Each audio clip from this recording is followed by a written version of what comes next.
Welcome to Phoenix Fortis, where we explore the incredible resilience of the human spirit and the transformative power of hope.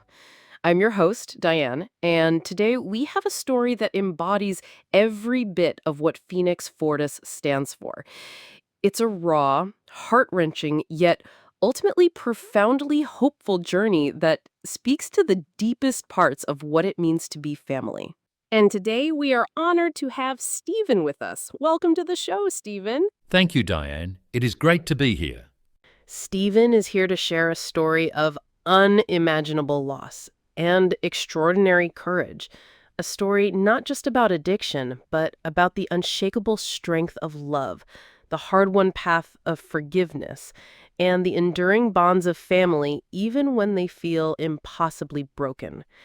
So take a breath.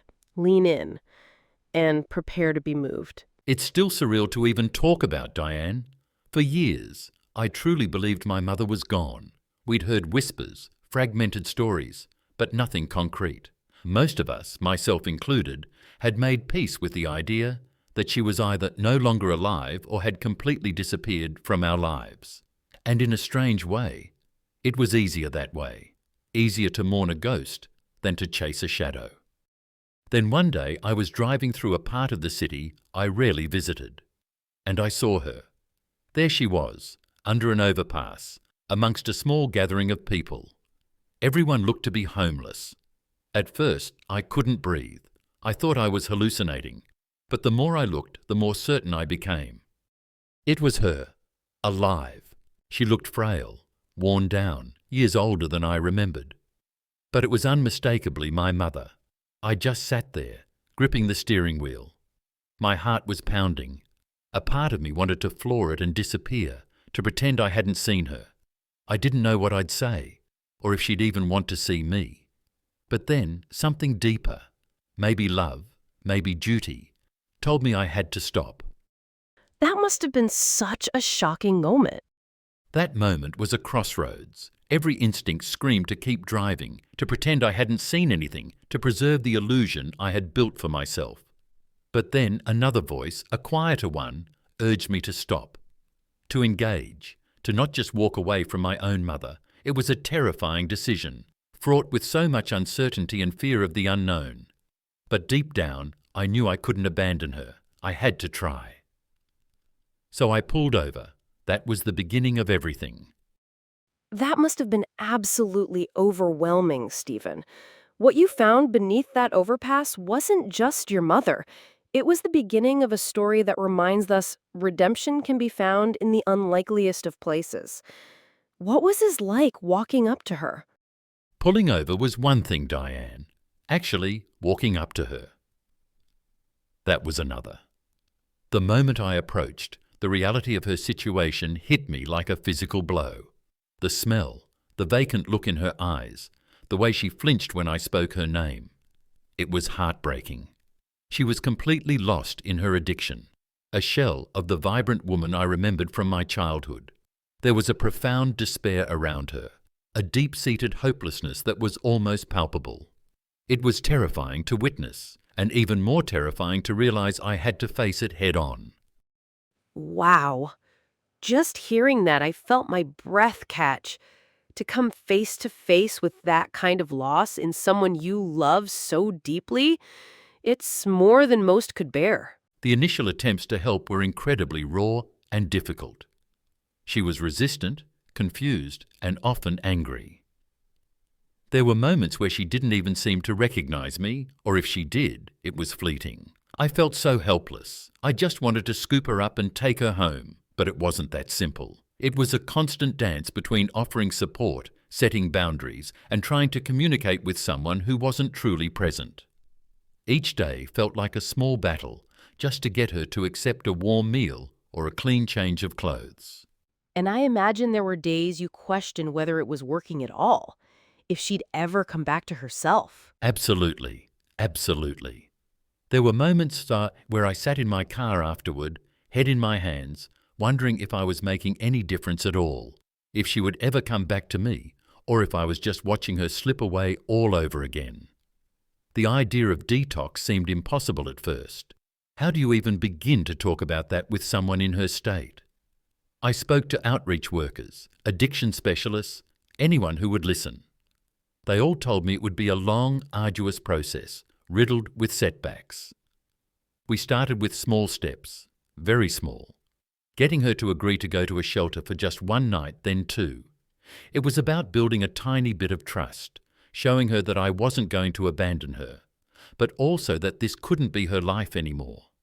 The complexities of getting her medical attention, dealing with the withdrawal symptoms, it was an emotional and physical marathon, filled with moments of intense fear and doubt. But I knew I couldn't give up.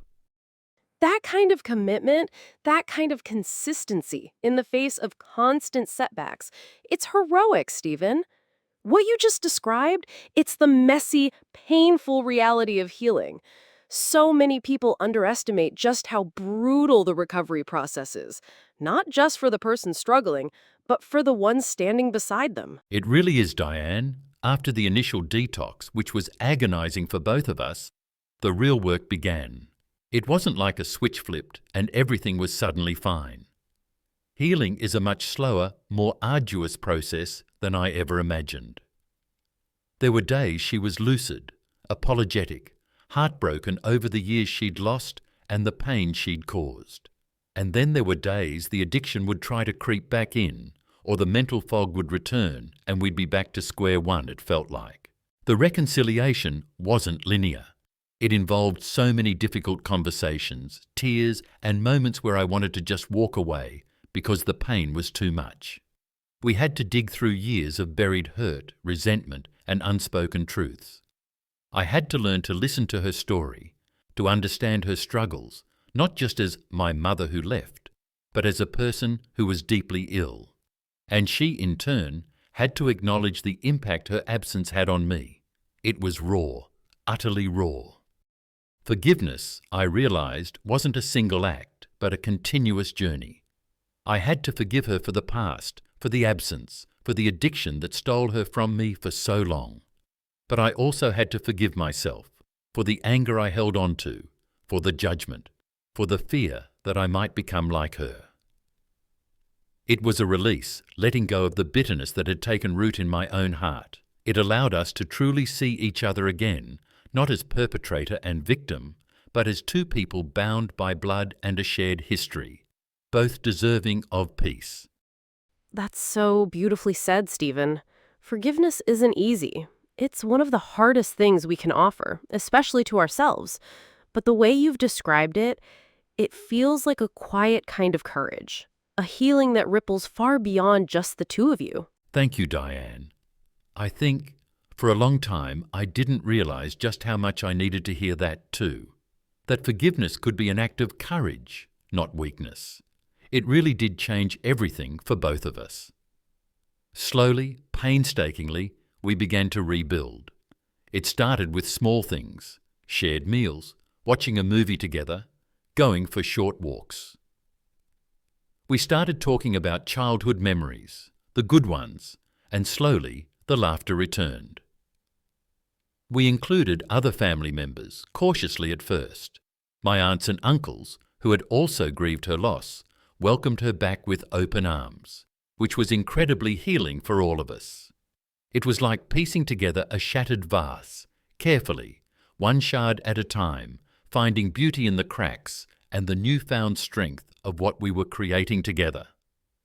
It's still a work in progress, but it's a foundation built on honesty and a deep, enduring love. This journey, it's profoundly changed my entire perspective on life. Before, I think I lived with a certain level of cynicism, a guard up, especially concerning family and pain. Now I see the world through a different lens. It's shown me the incredible, almost unfathomable capacity for resilience that exists within all of us. Not just my mother, but in myself and in our family as a whole. We bent, we didn't break, even when it felt like we were shattering into a million pieces. The most invaluable lesson has been about the power of love. It sounds simple, almost cliché, but it's true. It was love, pure and unwavering, that compelled me to reach out, to stay, to fight alongside her. Love was the fuel that kept us going through the darkest days of detox and the slow, often frustrating process of rebuilding trust. It showed me that love isn't just a feeling. It's an active, persistent force that can truly overcome even the most destructive forces like addiction. It taught me empathy in a way I never truly understood before, to look beyond the addiction, beyond the choices, and see the person beneath, the person who is suffering, and to realize that everyone deserves a chance at redemption, a chance to heal, no matter how far they've fallen. To anyone out there listening who might be facing a similar struggle with a loved one or even struggling with their own demons, I want to offer a message of hope and strength. Don't give up. It will be incredibly hard, perhaps the hardest thing you'll ever do. There will be setbacks, tears, and moments of despair. But there is also immense healing possible. Hold on to hope, lean into love, and remember that even in the deepest shadows, light can always find a way in. Your resilience is stronger than you know, and your capacity to love and forgive is boundless. Keep fighting for that flicker of hope. Stephen, thank you. That was one of the most honest and moving reflections I've ever heard on this show. Your courage, your compassion, not just for your mother, but for yourself. It's extraordinary. And that message, I know someone listening today needed to hear those words, maybe more than they even realize right now. What you've shared with us isn't just a story of addiction or reconciliation. It's a story about what it means to keep choosing love, even when it's hard. And to think it all started beneath an overpass, where most people would turn away, you leaned in. And what followed was nothing short of remarkable. Your journey is a reminder that healing is rarely neat, rarely fast, but it is possible. And that there's beauty to be found even in the broken places if we're willing to face them with grace. Your words, Stephen, about resilience, forgiveness, and the enduring power of love cut straight to the heart. I hope they serve as a beacon for anyone navigating their own difficult path. Because healing is possible, and our capacity for compassion often runs deeper than we realize. To everyone listening, may Stephen's journey remind you that even in the darkest places, there's always a way forward. Through truth, through grace, through love. Sometimes healing isn't about fixing what's broken. It's about choosing to walk through the brokenness together, one honest step at a time. You are not alone, and no one is ever beyond hope. Thank you for joining us for this powerful episode of Phoenix Fortis. We'll see you next time as we continue to share stories of resilience, redemption, and the unwavering strength of the human spirit. Until then, keep rising.